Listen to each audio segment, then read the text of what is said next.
Good morning and welcome to the Cooler Earth Sustainability Summit. My name is Gabriel Chong. I'm one of the directors at CIMB Group Sustainability, and I'm your host for this session. The Cooler Earth is a platform we have established for engagement and action.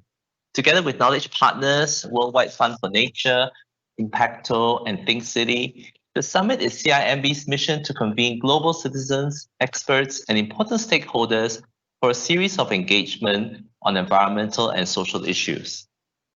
Our overarching theme for this year is recovery, resilience, and responsibility. The summit aims to promote the exchange of ideas and encourage adoption of sustainable business models and lifestyles to enable businesses and communities to emerge stronger and better prepared for future challenges post-pandemic. This week is Circular Cities Week at the summit. We're doing this with circular economy clubs around the region. And on Saturday, we will hear from clubs in Vienna and London on how they are working to make cities more sustainable.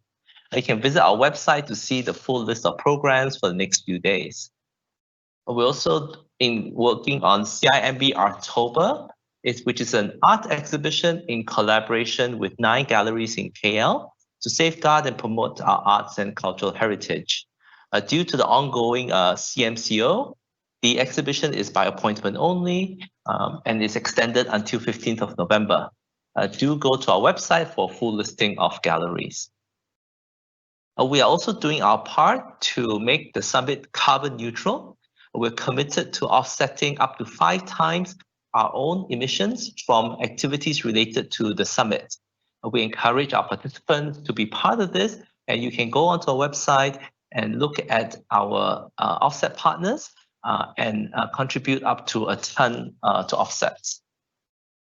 Now, today's webinar we have is on Wonosidi, the leading circular economy village in Indonesia, which is very interesting. This is by CEC Pacitan. Before I hand over to our knowledge partner, Think City, I would like to just make a few housekeeping notes. If you have any tech issues, do email us at thecoolerearth@cimb.com. You can engage with our speakers through the Menti platform. You can go to www.menti.com and you can use the code that's on top of the screen to post questions if you have any, right? And you can be part of the online conversation. You can hashtag us at the Cooler Earth or CIMB for tomorrow. Now, today, I'd like now to today we have 3 speakers from Australia and from Indonesia, and I'd like now to introduce, and they'll be introduced by Duncan and Webry shortly. And now I'd like to pass the controls over to Duncan Cave. He is the lead from Think City Institute, who are knowledge partners for the summit. So over to you, Duncan. Thanks so much, Gabriel, and thanks also to everyone in the team at CIMB for including the Think City Institute as part of the Cooler Earth Summit. Hello, everyone, and welcome to the Cooler Earth Summit and the 3rd day of Circular Cities Week, which will be lasting until Saturday. And Saturday is also World Cities Day, in case you're unaware of that. As Gabriel mentioned, Think City Institute is the knowledge partner for this event. We are a knowledge repository and capacity building organization based in Malaysia with a focus on solving urban issues, making our cities more livable, more sustainable, and more resilient. We have a regional outlook looking to solve city problems through a Southeast Asian lens, but working with international organizations from around the world to apply best practice to real life situations. Through this, we're hoping to simplify the complexity of our cities. Now, CEC Pacitan is the representative of the Circular Economy Club in Pacitan Regency, East Java, Indonesia. It's organized by Greenwave NGO, a waste management and environmental preservation non-profit organization. The club is focusing on helping societies in Pacitan to understand and practice the circular economy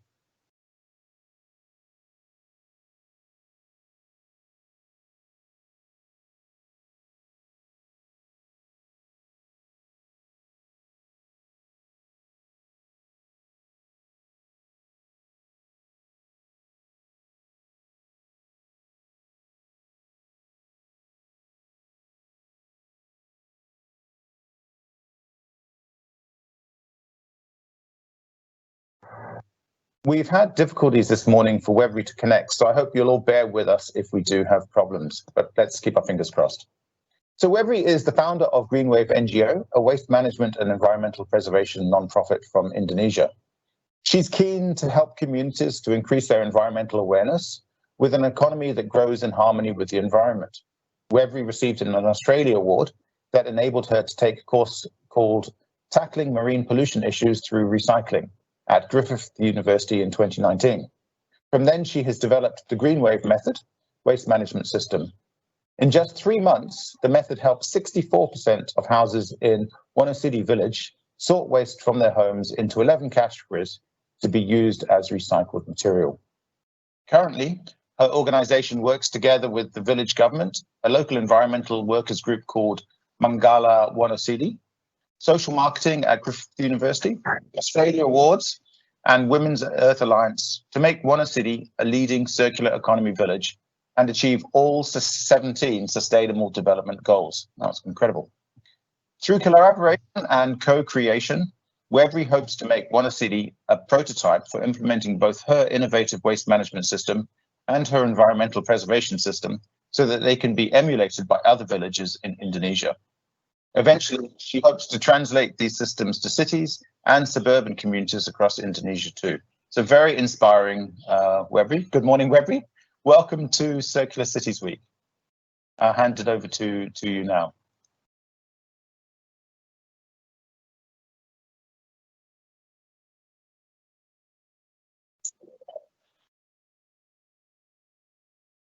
Hi, Webby. The floor is yours. Thanks, Duncan. Yes. Okay. Thank you, Duncan, and hi, everyone. Thanks for joining webinar Wonosidi, the leading circular economy village in Indonesia. This webinar helps you to gain knowledge and understanding about how waste management to resource recovery with university contribute towards solving global plastic pollution problem. And number two, to understand the Greenwave method waste management system and its implementation example in Wonosidi village in Indonesia. And number three, at the end, we have a discussion to see possibility for Australia and ASEAN countries to collaborate in further to tackle marine pollution issues through implementation of circular economy. And for the first speaker, we are hearing from waste management expert Associate Professor Sunil Herat from Griffith University, Australia. He is the Program Director of Master of Environmental Engineering and Pollution Control degree offered by Griffith University. He is an expert in municipal solid waste management, hazardous waste management, cleaner production and eco-efficiency, circular economy and sustainable consumption and production. He is currently functioning as a member of the subsidiary expert group of the United Nations Regional 3R Forum for Asia and Pacific, providing advisory support and strategic guidance to member countries on managing electronic waste or e-waste and plastic waste. He has over 20 years of experience in the field of waste management, in particular, issues and challenges related to developing and emerging economies in the Asia-Pacific region. He has conducted several workshops and training programs for waste management professionals in Singapore, Fiji of Pacific Island, India, Sri Lanka, Indonesia, and Vietnam. I know him personally during short course tackling marine pollution issues through recycling at Griffith University in 2019. And my favorite is his philosophy that the real training is starting from the end of the short course program. So basically, this webinar and also what we have been doing in Wonosidi village and what we will do across Indonesia in the future, obviously continuation of the short course in 2009. So please welcome Associate Professor Sunil Herat from Griffith University. Over to you, Dr. Sunil. Thank you, April. Thanks. Good morning, everyone. It's my pleasure to be a part of this important webinar. So what I'm planning to do is that I'm planning to talk about a little bit about the waste management issues, the global issues, which you already know, but it's just to refresh your mind and also to set the scene for my presentation. And then I'll talk about some of the important waste streams which are really worried about at this point of time. And then I'll finish the presentation by talking about what Griffith University is doing in solving the problems. Next slide, please. Next slide, please. Yeah. Yeah, so basically, I think most of you have read the latest World Bank report on the title, it's called the Water Waste 2.0, which is a latest version. And you see that, as we all know, the waste generation around the world is on the increase. As you see from the slide there, you can see by 2050, every region in the world will have increased amount of waste generated.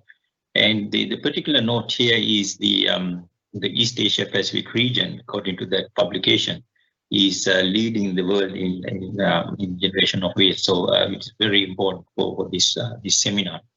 And the report says that about 23% of the waste, the global waste produced last year, came from this region. So basically, next slide, please. So the report also said that in 2016, the world generated about 2.01 billion tons, which is going to increase to 3.4 billion tons, which is not the good news we want to hear. And the important thing there is that that increase is under business as usual scenario. So we have the opportunity to change this number, and this is something we must do as a community to see that we will not reach that 3.4 billion by 2050, and it is quite possible to do, which I'll explain later. So next slide, please. So I just thought of putting this slide here. This extract from a UN publication. On the right-hand top corner, you see a statement called cost of inaction to the society. So this is something, a message which should give to decision makers, especially the people at the top, is that if we don't solve the waste management problems now, it will cost, according to this report, it will cost 5 to 10 times in data to fix the problem. So the cost of inaction due to health impacts, loss of productivity, is going to cost us more. So the biggest the example I take always in this scenario is the episode of dengue fever. As you know, there's a lot of problems with dengue fever around many countries, and the main reason for that episode or for that pandemic is the lack of waste management. So this statement tell us all that we need to act now, and we can't wait anymore. Unless we do that, we'll have to spend 5 to 10 times more down the track. Next slide, please. So let's get into the topic itself. We talk about the plastic waste generation. I was doing a webinar yesterday as well. This is now becoming a major problem for us, and you can see from that graph the increase of plastic production from 1950s to 2015, and it is on the rise.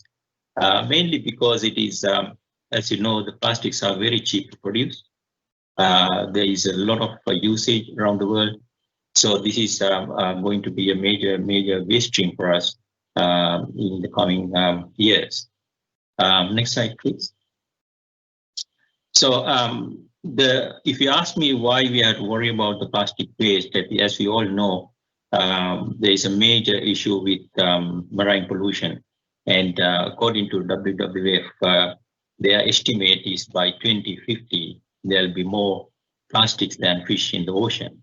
Now, this is an estimate. Whether it will happen or not, we are not sure, but the alarm is there. So that's the important message coming out of this slide, is that we have to be alarmed of this statement, because what is happening now is that 80% of the plastic ending up in ocean is coming from the land. So so that is something we need to keep in mind. Next slide, please. So apart from the plastic waste, then the food waste is also a problem. As you know, 1/3 of food produce around the world is wasted, which is a major problem for us. This is lost during various stages of the food cycle, from the production, transport, use, and so on. So this is another waste stream which we have to really deal with in the coming years. Next slide, please. So the other next waste stream is e-waste, is also another problem. Electronic waste has been a problem for a few years now, and that is also not going to go away very quickly. So next slide, please. The other waste stream which we are also confronted with is construction and demolition waste, which is a major waste stream in many developed countries and also the emerging economies. Because as you know, to build anything, any building, you need to demolish the old building. So therefore, we have waste streams coming from both those activities during demolition as well as the construction.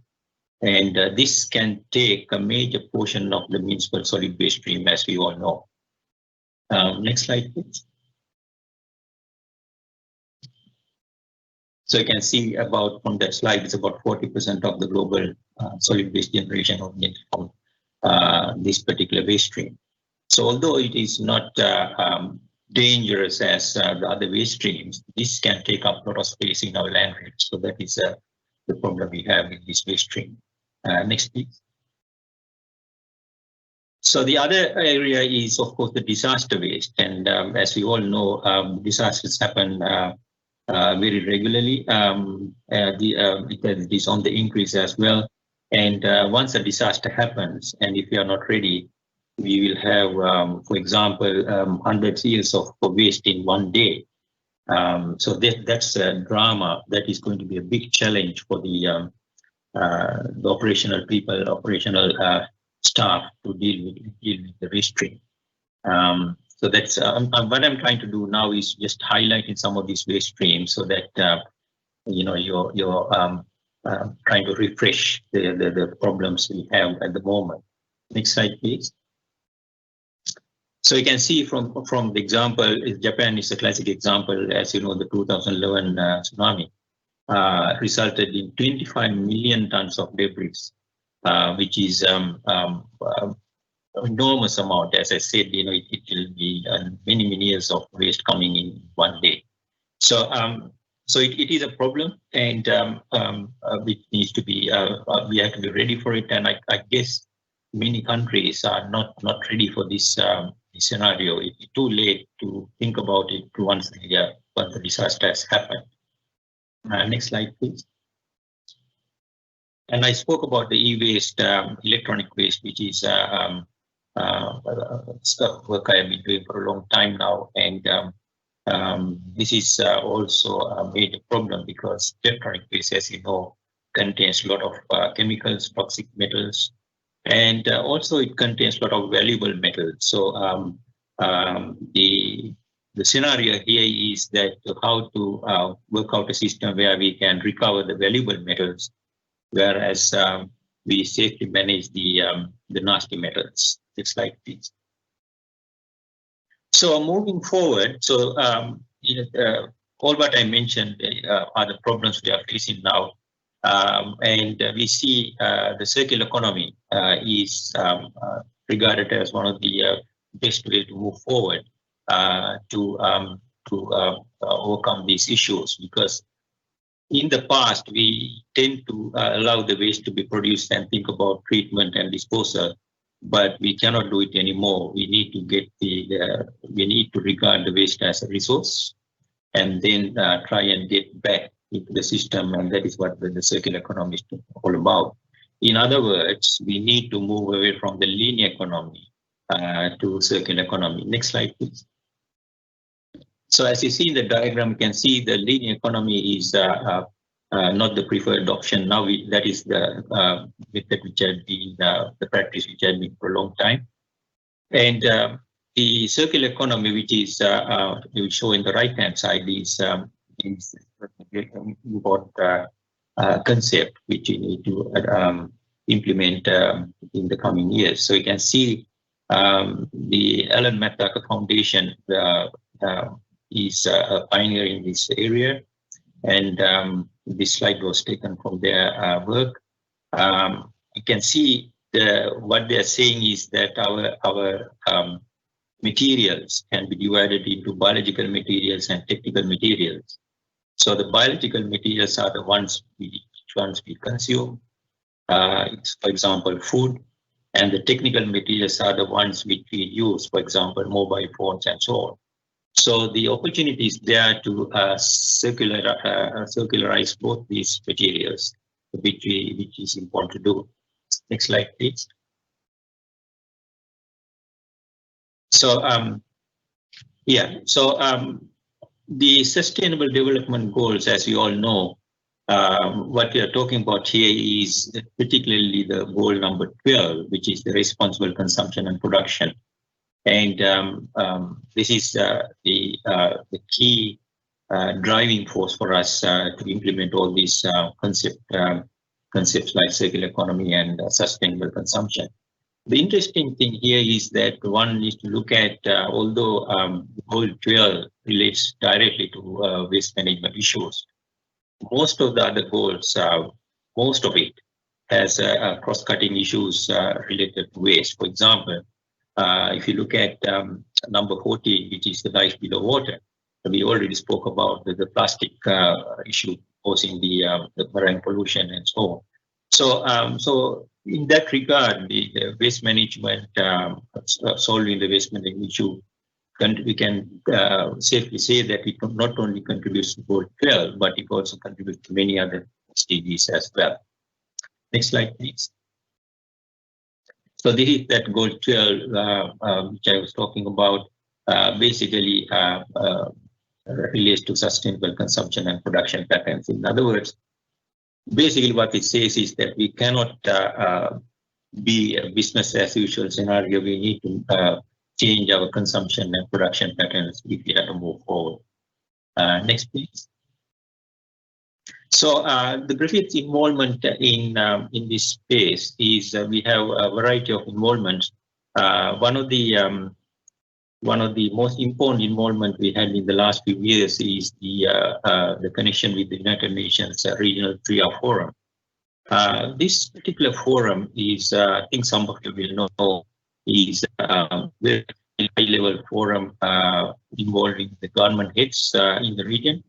And basically, the forum meets every year. We are into the 10th meeting this year. And during the meeting, the experts deliver presentations to the government heads, and then the hope, the expectation that those new developments and those guidance will take on board when they get back to work.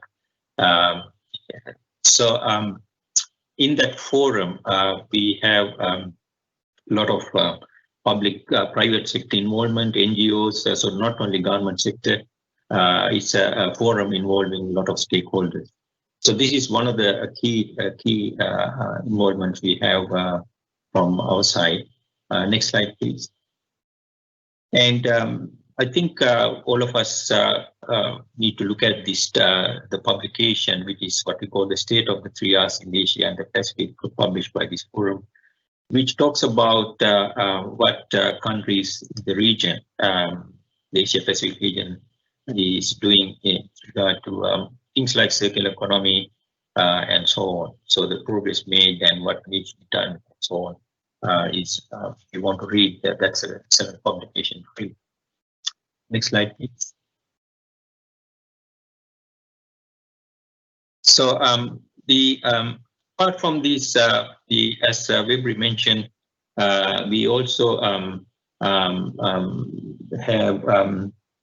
the waste management courses which have been offered. We offer 3 courses: solid waste management, hazardous waste management, and cleaner production and eco-efficiency. So these 3 courses basically cover the whole spectrum of waste management, if you like. But the most important course, as in my opinion, is the 3rd one, which is the cleaner production and eco-efficiency course, which will be renamed next year to cleaner production and circular economy. And in that course, we cover quite a bit of circular economy, sustainable consumption, and so on, and basically aligning with the Sustainable Development Goals. And then apart from the formal offerings at Griffith Uni in this area, we also offer short courses to various organizations, especially overseas, and as Vibri mentioned, through the Australian Awards program.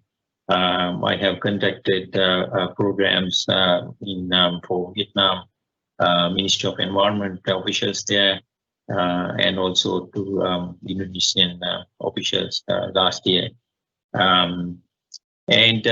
So just to finish off my presentation, I just want to like to mention that you asked me what is unique about the Griffith Uni program in waste management, is that we have basically moved away from end of pipe treatment to beginning of pipe treatment, if you want to put it that way, in waste management. In other words, the traditional waste management courses have been dealing with how to treat the waste,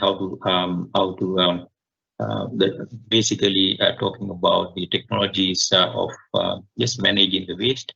But we have moved forward and spoken about dealing about how to move forward by converting waste to a resource and so on. So that difference is we are proud of that difference what we are doing in those courses.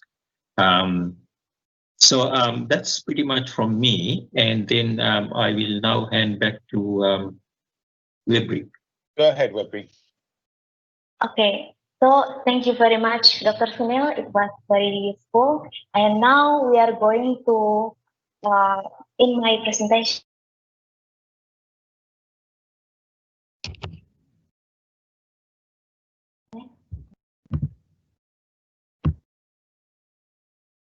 all right, so today we are facing global plastic waste issues. Those plastics mostly end up in the ocean.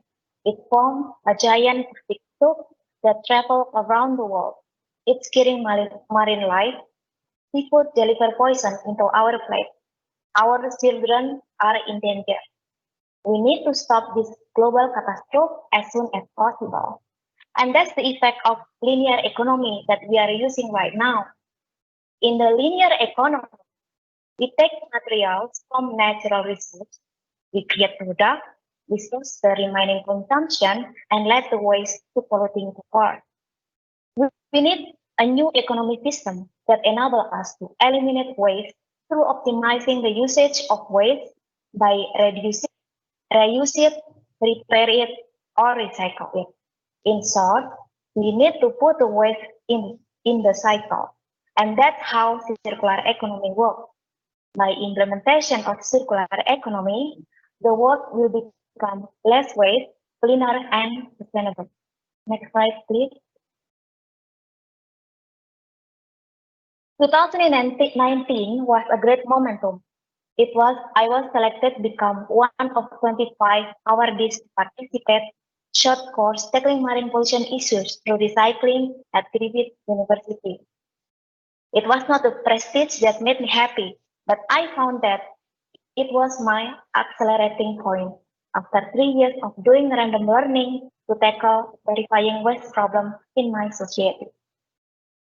The course was attended by 25 participants, consists of representatives of 4 related ministries in the central government, regional and local government representatives, universities researchers, recycling entities, and NGOs from Indonesia.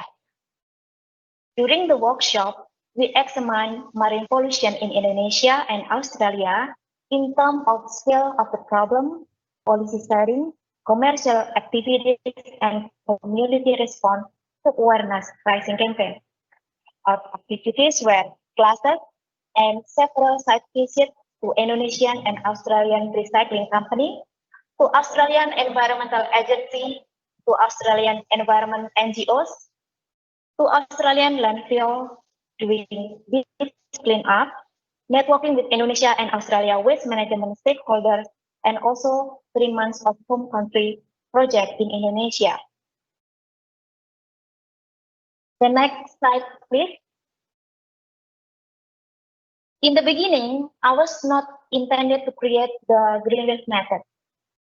So the method was born from difficulties I am facing during my effort to achieve my goals in the field. I faced a lot of rejection and confrontation in my village because Wonosidi is the village where I grew up when I was teenage. Mostly of them are considered as senior in my big family, and most social decision being influenced by the elder, it was hard for them to listen to younger person like me. I nearly give up, but there was a moment where I got an insight to use all gathered information during the short course and put them into test in the field. Mostly of them work well, and some was not applicable in my place. And for those successful implementation, I wrote it down and tailor it into an imaginable system that further I call it the green waste method. The next slide, please. So let's portray the green waste method as a tree with 7 branches and 5 roots. The branches consist of development of purpose, people, product, process, territorial, fashion, and progress. Meanwhile, the root consists of engagement between society, non-profit, fund, profit entities, and government. The root of the tree is the most crucial part of the tree. Healthy roots generate a healthy tree. Sick roots lead to a dying tree. So that's the environmental program. If there is no synergy between society, non-profit, fund, profit, and government, my opinion, soon or late, the program will merely become a fairy tale. Majority of us, at least in my country, put attention only on 3 development. Number 1 is product, means recycling product. 2 is the process. Normally we found it in a regulation paper or zero waste guidance book. And 3 is peripheral, such as waste bank and recycling center. It is easy to see them as they are visible. But the fact teaches us one thing, that without developing people, this infrastructure will be soon turned into monuments. Next slide, please. So, the next 5 slides, we begin to elaborate the root part of the system. And we see society. The first root is society engagement. Why society most tackles as the student? Because everyone shall responsible to their own way. I will let you know my story. In April 2015, I took a trip to Okinawa, Japan. I was so impressed by cleanliness all around the place. Despite they have a lot of vending machine and using a lot of plastic in their product, I didn't find any waste in anywhere. During the trip, I visited several cities and villages, and I found one thing in common in every guest house I had stayed. They have shoe racks and waste segregation bins next to the entrance. So every guest, every time, anytime can put waste they produce in the guest house before leaving, or even put waste they keep in their own bag during traveling so they when they just arrive. And I also try to observe other cleanest countries in the world, like Denmark, Switzerland, and Singapore. I found that they have one thing in common. The resident and visitor understand that everyone shall responsible to their own waste, and waste segregation shall be done since the household, while government support the societies with provide infrastructure, regulation, and proper law enforcement. Meanwhile, in a country with high pollution like my country, majority people here still still think that waste matter are responsibility of government only. Next slide, please. Now we see the second root of the waste management system is non-profit engagement as educator. Since humans are the waste producer, waste management cannot separate behavioral change and capacity building. Without proper behavior and capacity building, any waste management system will be malfunction. Not to mention our health risk and other immaterial losses which are caused by waste pollution. Behavioral change and capacity building need huge investment of time, fund, and effort. Profit entities and government cannot handle by themselves. They need non-profit and education institutions to take the role. Next slide, please. We're supposed to see a slide about fund. The third road is funder engagement as activator. Fund providers are very important in waste management.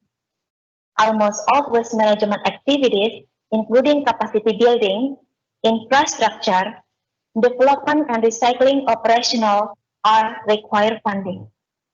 Funding can come in the form of grant, investment, or development budget from government. Next slide, please. We're supposed to see profile slide.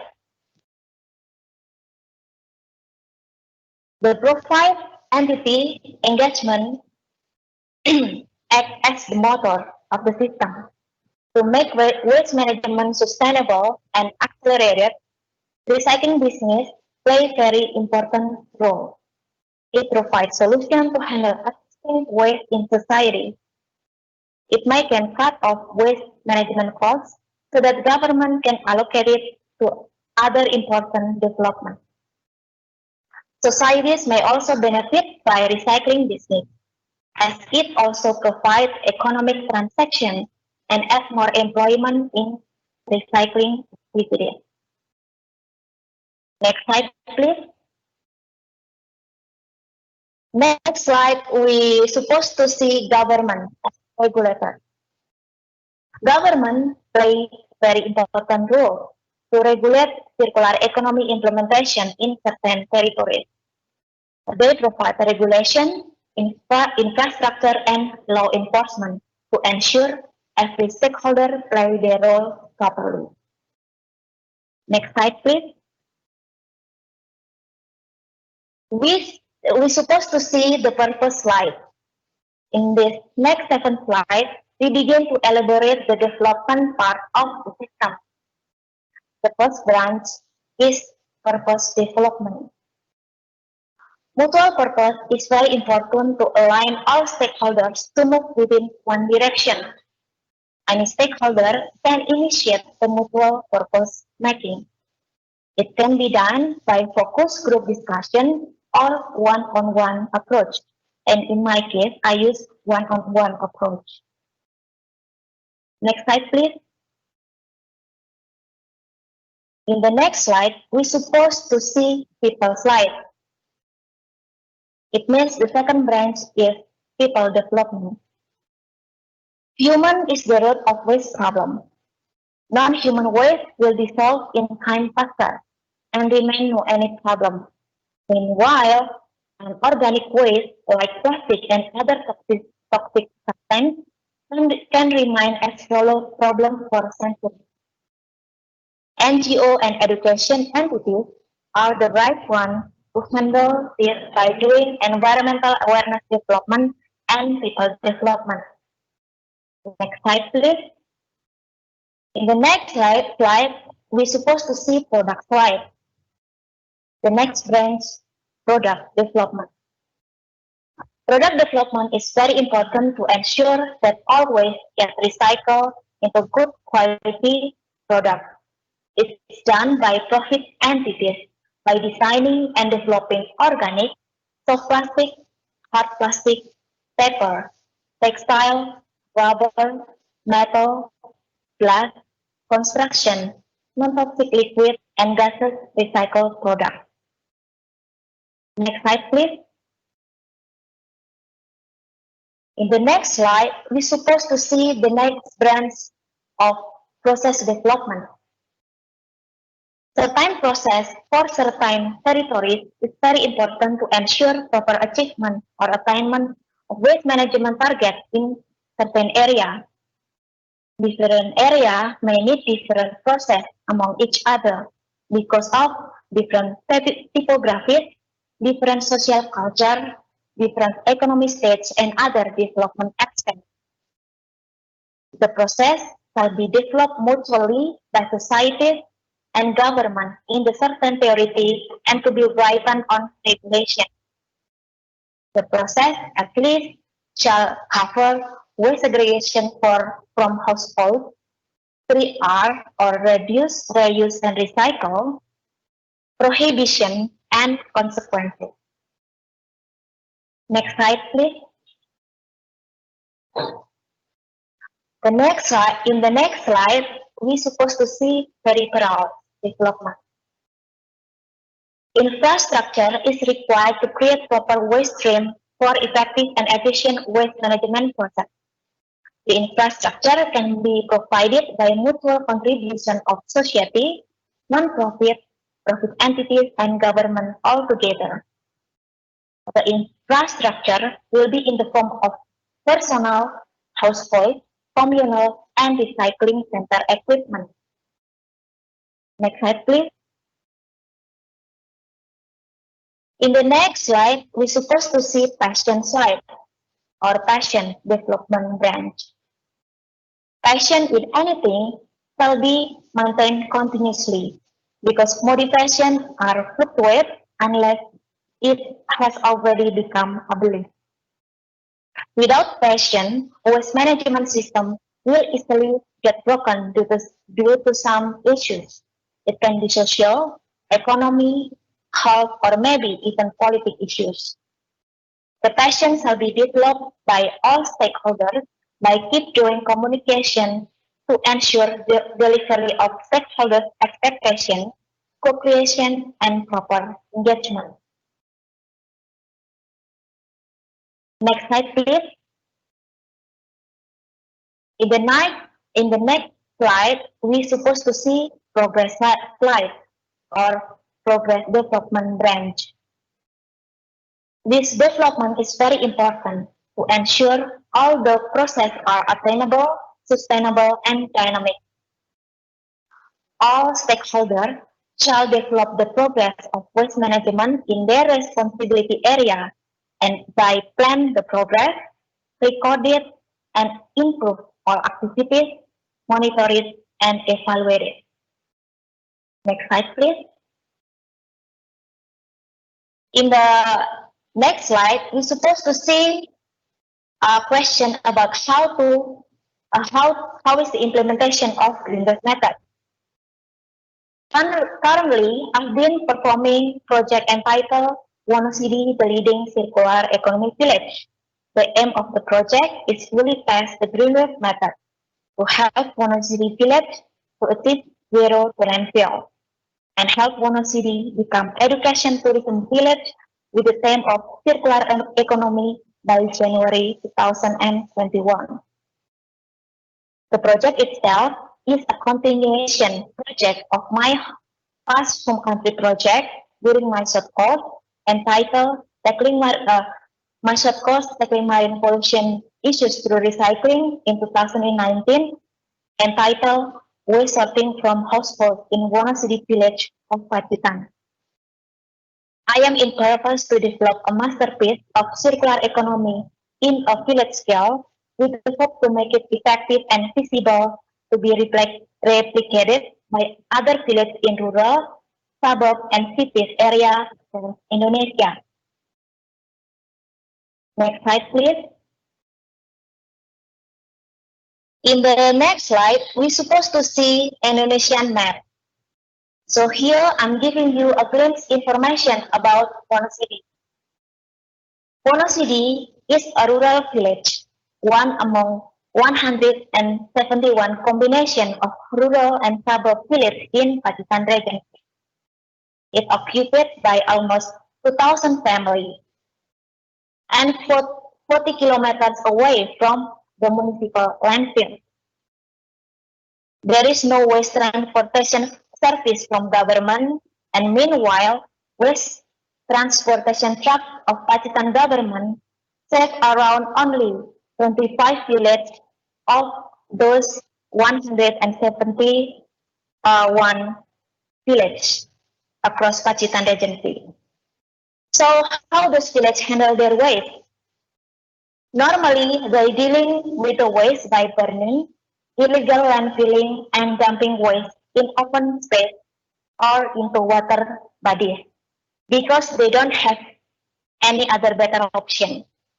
So, from this case, we can see that not only cities that need attention, but those all villages with rivers and without waste service from government will potentially to worsen marine pollution and climate change faster than we can imagine.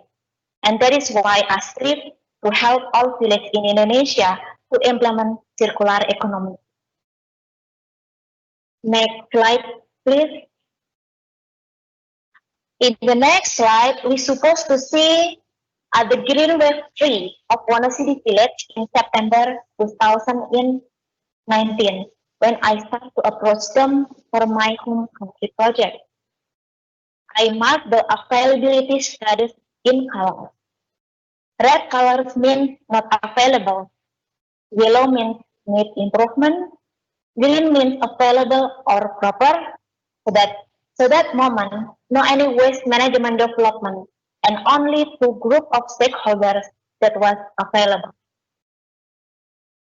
Non-profit group consists of Griffith University, Greenberg NGO, and Circular Economy Club in Pacitan. Meanwhile, government of Wonosidi only able to support unofficially because they hadn't have developed any waste management regulation yet. So no any regulation that moment. Next slide, please. In the next slide, we're supposed to see the greenberg trees in Wonosidi in December 2019. In December 2019, the society started to get involved, and government of Wonosidi published Village Regulation number 5, 2019 about waste management system in Wonosidi village. We began to develop people, product, process, and peripheral. And actually, the purpose had already developed that moment. I just made mistake by mark it with red color. It should be yellow.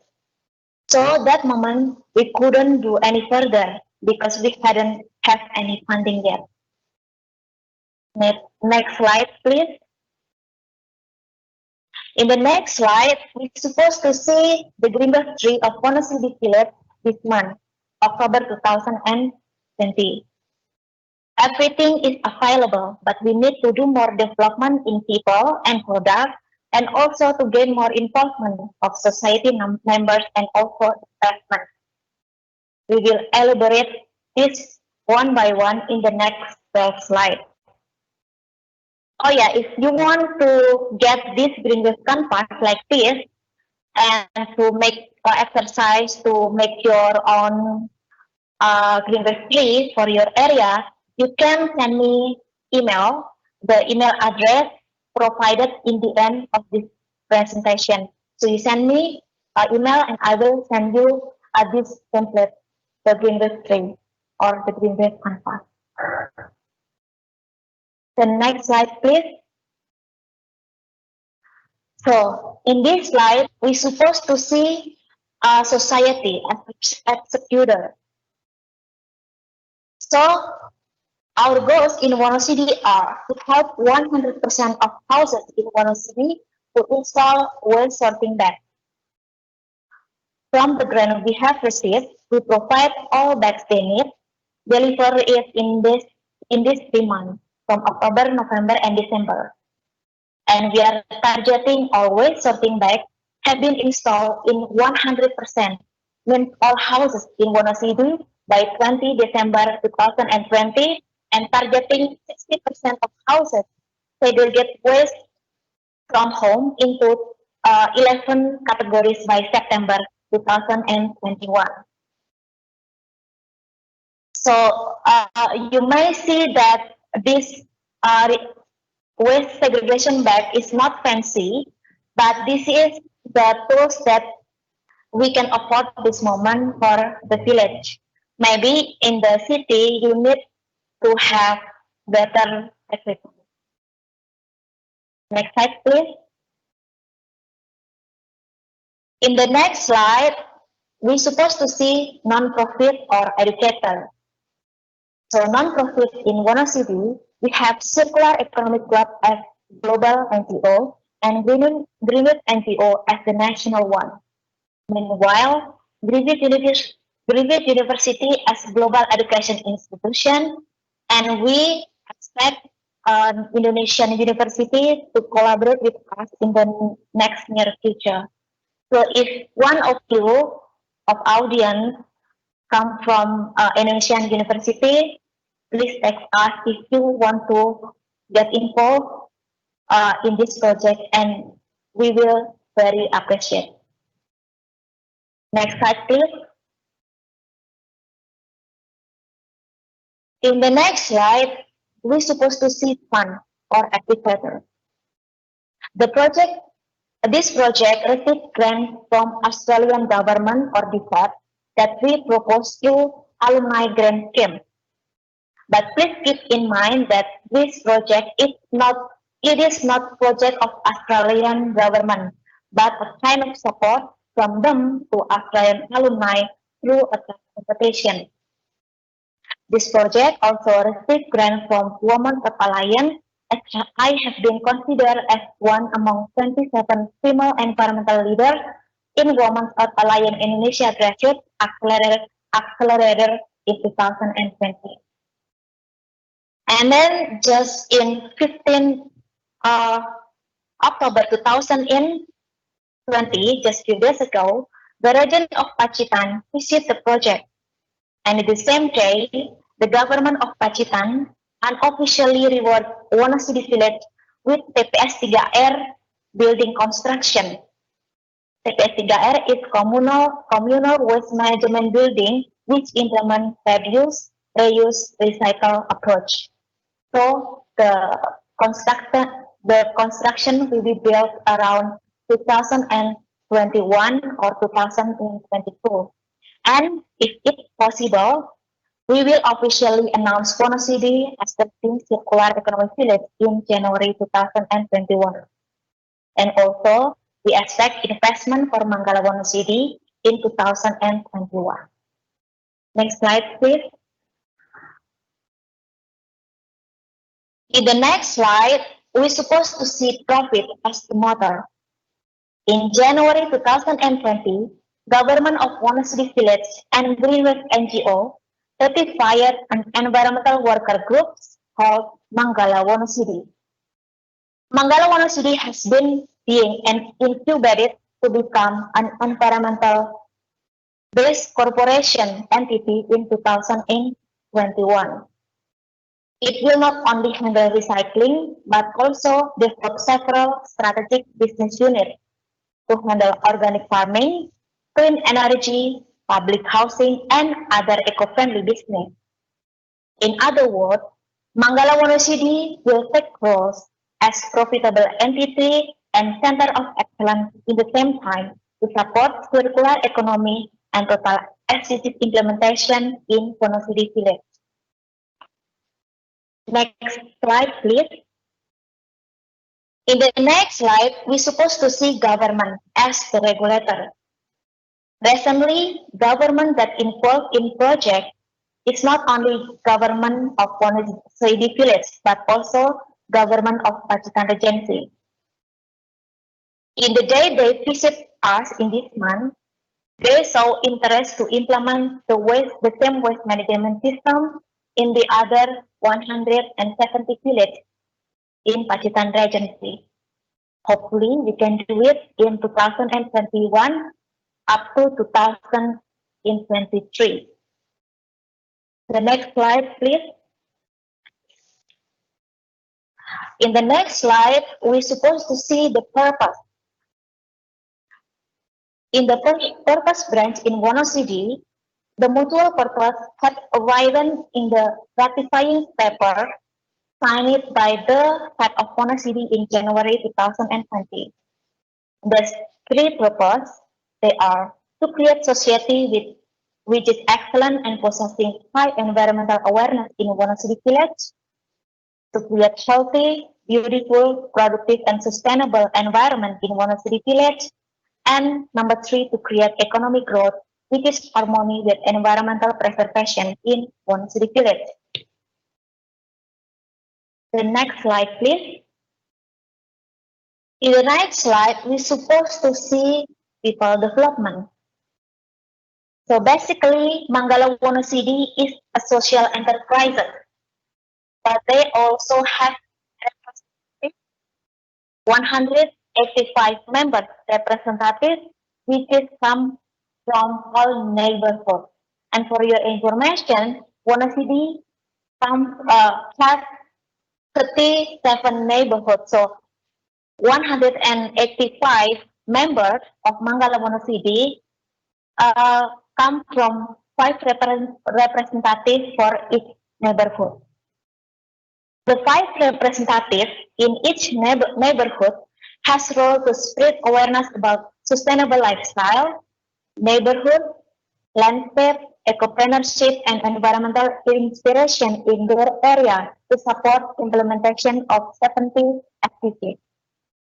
And thus, the same 5 representatives also help houses in their area or their neighborhood by distributing sorted waste from households to the nearest waste bank to support circular economy. And that's how waste management system and environmental preservation system of Green Waste NGO work in the village. The next slide, please. In the next slide, we're supposed to see product we have produced in Wonosidi village. For the moment, we are temporarily selling waste in the 3 categories: the PET and other type of hard plastic, the paper, and metal. Those 3 waste are the main waste that are commonly being recycled in big manufacture. So these waste are to be sent to big recycling companies in other cities.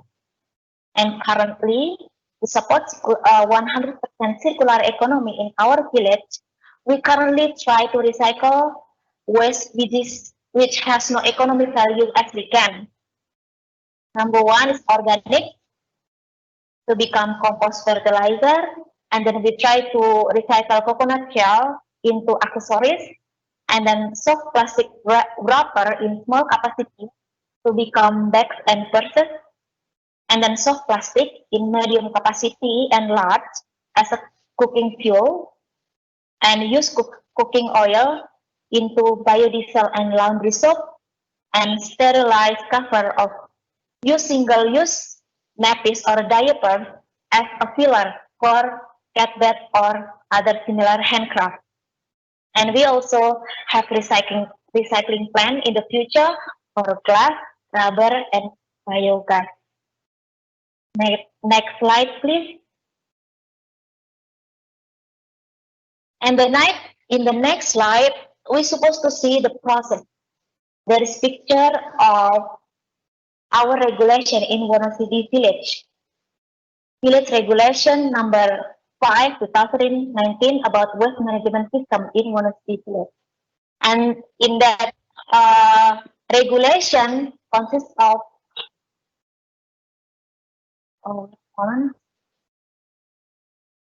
so in the process,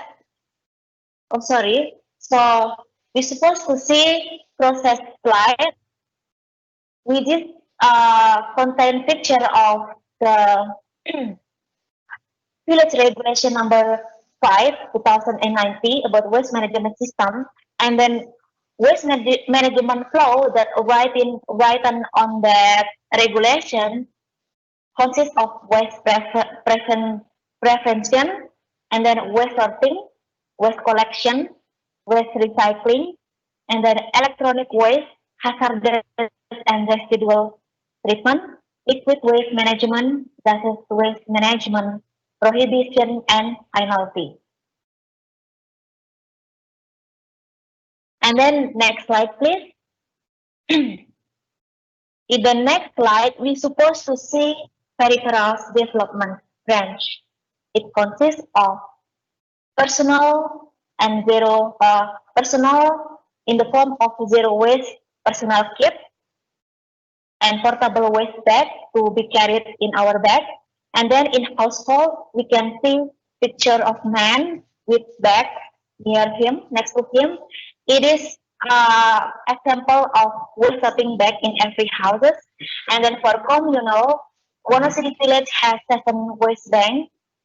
And then for recycling unit, we have 5 recycling units and 1 marketing unit. That's for the recycling business. And apologize because some pictures were taken before COVID pandemic. That's why some of people are wearing no mask. And then the next slide, please. In the next slide, we're supposed to see passion development branch. So that's in the slide. There is picture when we doing meeting. There is Wonosidi, Mangala Wonosidi government and Greenwood NGO quarterly coordination meeting, and then Mangala Wonosidi monthly coordination meeting and meeting between 5 representatives in every neighborhood. But because of pandemic, right now we are focusing, mostly we are using WhatsApp and Facebook during the COVID pandemic. So we create several WhatsApp group and also a Facebook account of Manggala Wonosidi. The next slide, please. In the next slide, we're supposed to see progress development branch. All activities are being planned, measured, executed, recorded, monitored, and evaluated. So we are using logic model, strategic framework, impact framework, time frame, several records, monitoring and evaluation form, and also study case for the reporting.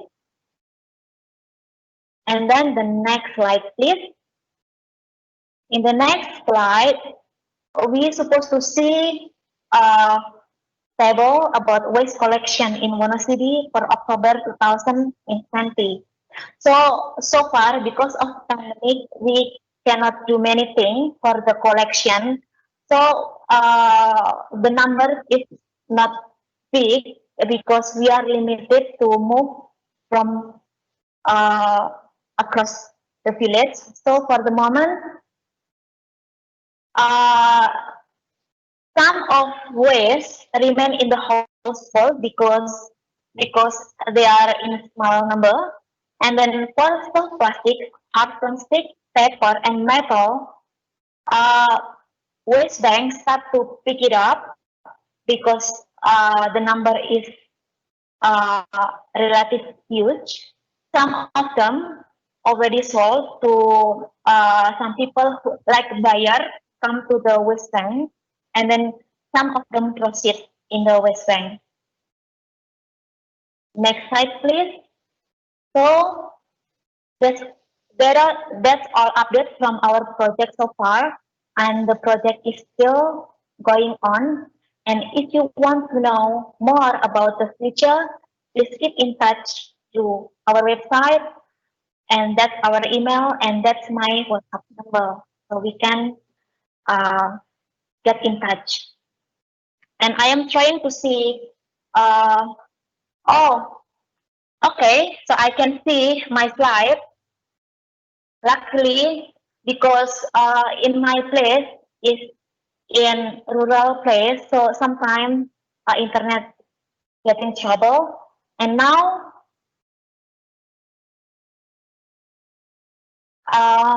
that's the end of my slide. And now I will introduce you to the third speaker. We will hearing from social marketer and behavioral scientist, Professor Sharin Randall-Keely of Griffith University. She is the founding director of social marketing at Griffith, which is the largest university-based group of social marketing experts. She is the founding co-editor of the Journal of Social Marketing, one of world's leading behavior change journalists. She has led projects that have changed behavior for over than 10,000 of people in areas including health, the environment, and for other complex social issues. And she has led programs that have increased healthy eating, changed adolescent attitude to alcohol drinking, reduced weight, increased dog ability to avoid koala, and many more. She has published more than 175 books, book research, and journal papers. She received awards and appointments, including the Philip Kotler Social Marketing Distinguished Service Award, and then Australian New Zealand Marketing Academy Fellow. I acknowledge her innovative, high-quality practice and science and her leadership. And I personally know Professor Sharon during short course tackling marine pollution issues through recycling last year. And the most important lesson I always remember from her is three secrets of behavioral change, which are focusing on the needs of our beneficiaries, co-creation, and engagement. And those three things are the foundation of the implementation of green waste method that I just created. And please welcome Professor Sharon of Griffith University. Offer to you, Professor Sharon. Thank you. Thank you very much for having me. And I'm going to be joined in this last roundup session by both yourself, Webri, so thank you for having me, and also Sunil Harat. So my job is to help summarise the two presentations today and to actually work with both colleagues on pretty much what I think is a fantastic outcome. This demonstrates how collaboration comes together to actually get action resulting in waste being segregated, sorted, benefiting a village and ensuring that it's not out there in the seas. So we celebrate your work. It's been fabulous understanding where you've gone to. I want to start with a question for Sunil. Sunil, you said that the cost in terms of our health and the cost to society overall is going to be 5 or 10 times higher if we don't take action. So if we were all to take one takeaway today, is there a certain type of action that you recommend we all start to take, aside from the fabulous case study we've seen here with Webri today? What can we do and what would you recommend? Yeah, thanks, Sharon. Yeah, it's a good question because the fact is there, as I mentioned, if you don't act now, you'll have to pay more to act later. So I think the key message here is that how to create the action plans or how to reduce the waste. This is what I'm talking about, because at the moment, the economic growth and the resource consumption is happily married. It's a perfect marriage at the moment, and we want to break that marriage. The economic growth can continue, but the resource consumption has to come down, and that is where the circular economy plays a role. So that's the key message to how to decouple the economic growth from the resource consumption. I think that's what we want to achieve now, so that we basically look at the waste management issue as not as a liability, but as an opportunity to address many other issues. That's wonderful. Thank you. And Webrey, you have a beautiful green waste method model that you have presented today. And it's clever. It's demonstrating some of the factors that need to come together and ways that a whole program can be managed to start to apply either at a village or potentially even a larger level like East Java. So can you tell me how you see the role of industry fitting into all of that? The role of industry. So, my opinion, we need to soon after in the first step, we have to promote the waste segregation from home. Because why? Without segregation waste from home, the industry has difficulties to find recycling material. So at first, we need to do the campaign for waste segregation from home, and after that, we can implement recycling industry in every town if possible, because to reduce carbon footprint and then integrate it in a whole Indonesia, something like that. But at first, we must do the waste segregation from home. It's different with Australia, because Australia already do this and Indonesia is not yet. So I'm afraid if now we are focusing on recycling industry, as what I said, many industry or maybe PT 3R in my place will be monument, because they will lacking of material resource or waste as their material. That's my opinion. Thank you. And Sunil, could I direct that question to you as well? How do you see the role of industry in contributing to circular economy and reductions in waste? Yeah, I think industry will play a key role, because as we know, we cannot solve the waste management issue without involving the private sector. We cannot do that. The government alone can't solve this problem. We need to create what you call the enabling conditions for the private sector to get in, because the private sector will not come in because they are not a charity. As you know, the private sector won't have profits because they need to operate an organization. So it's very important to think about how to create those enabling conditions so that they see this as a comfort zone and they'll come and invest and join with the public sector. So that is the important part. How, or the challenge, if you like to put it that way, how to create those enabling conditions, which is where a lot of countries are struggling at the moment. So that is the important point. And just moving further on from that point, and this is again a question for you, Sunil, because you pretty much said that it's a cross-cutting issue to cut back on waste.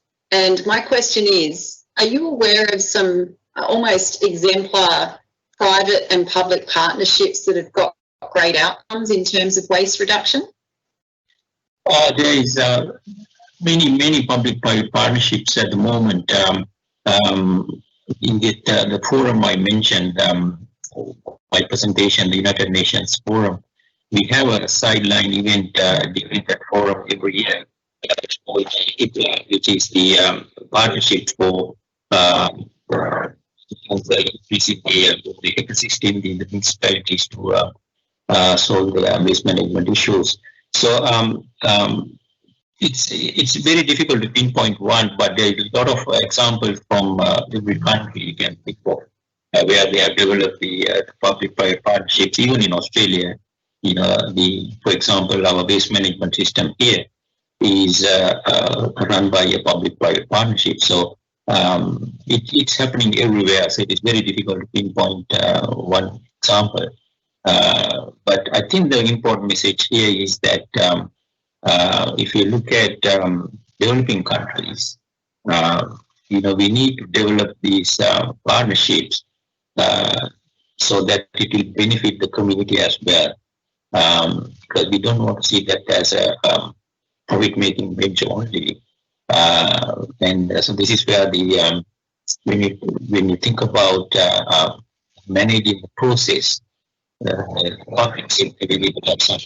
can control all this so that the benefits will flow to the community in addition to the benefits the private sector getting. So the successful the partnership is that where the benefits are sort of equally distributed among the stakeholders.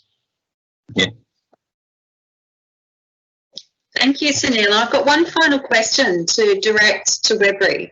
You outlined the Green Wave method and how you actually used this and applied it to get households to sort and segregate waste.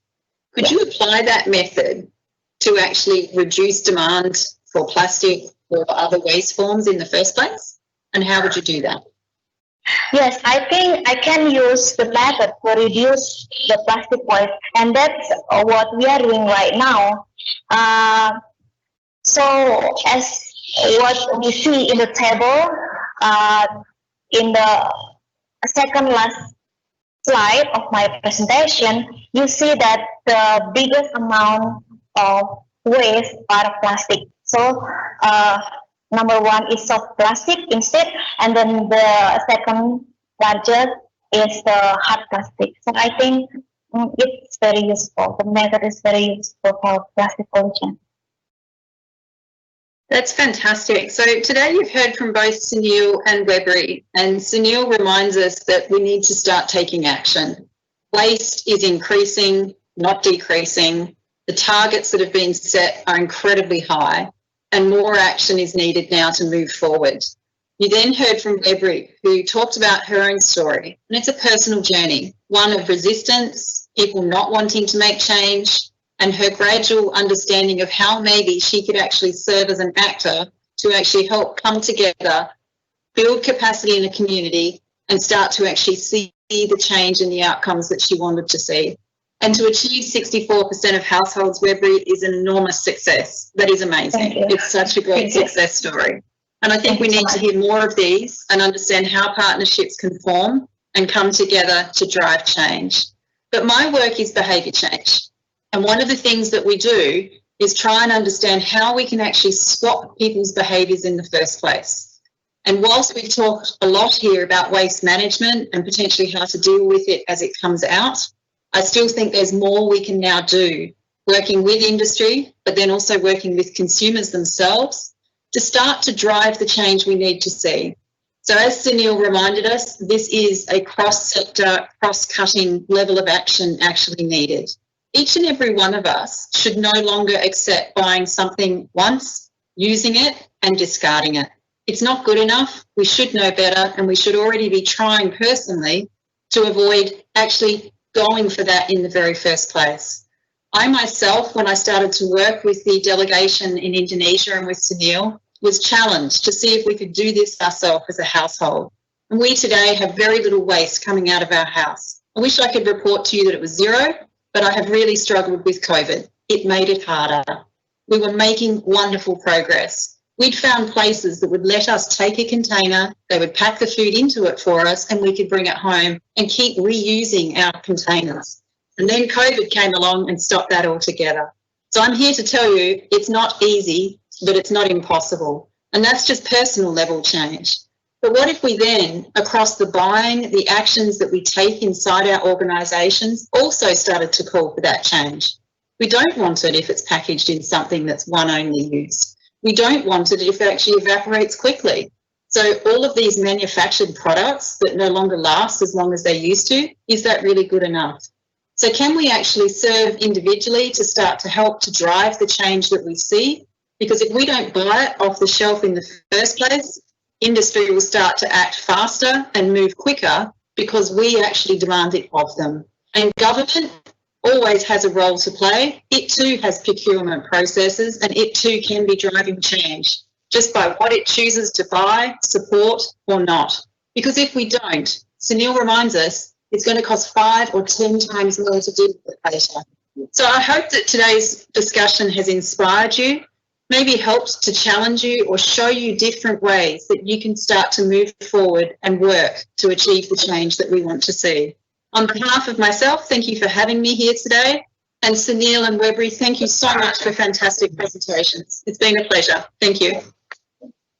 Thank you so much, Professor Sharon. It was wonderful. And also, I say many special thanks to the personnel, all audience, institution, select of team, and all officers behind the scenes. So that is webinar run well today, and I hope you find it useful. I give the stage back to Institute. Over to you, Duncan. Well, thanks so much, Webri, and thank you also to Sunil and Sharon, and also for CEC Pachitan for bringing this content to us today. It's really all we have time for today, but just a couple of points I'd like to make about what Webri presented. Her project in Wonosidi is really inspiring, and it shows how much difference one person can make. And don't forget that she offered to share the Green Wave tree template if you'd like to have a look at that, or you can reach out to her about other questions you might have. A reminder: her email is webriveliana@gmail.com. Don't forget that we have more Circular Cities talks this afternoon. At 6 o'clock, we have the webinar Fostering Community-Based Systems Change in Thailand, and that's being brought to you by CEC Bangkok. A quick word of thanks to the CIMB tech team for coming in to make this happen on a public holiday. I'm sure they'd would have other things to do if they weren't doing this, so thanks to them. Also to Jacqueline Chang from CEC Malaysia for being instrumental in curating the Circular Cities Week. And finally, to my colleague Donnie Yu for really being the keystone in this whole event. Without him, none of this would be possible. So with that, I'll hand back to you, Gabriel, to close the session. Thank you, Duncan. And thank you to Webri and to Prof. Sharon and Associate Prof. Sunil for your presentations and your insights to how individuals can make a difference. So before I wrap up, please go to menti.com and use the code on the screen and provide feedback on the sessions. Apologies for the delay this morning. We had some technical issues with the start of the webinar. So thank you for staying with us. Like Duncan said, this afternoon at 6 o'clock Malaysian time, we will have CEC Bangkok talking on fostering community-based systems change from Thailand. And you all can enjoy this tomorrow, where we have CEC Singapore and CEC Penampang Sabah sharing their insights.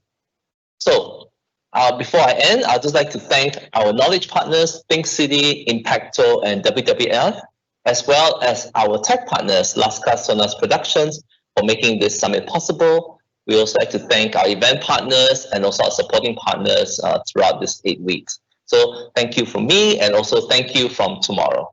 Have a good day.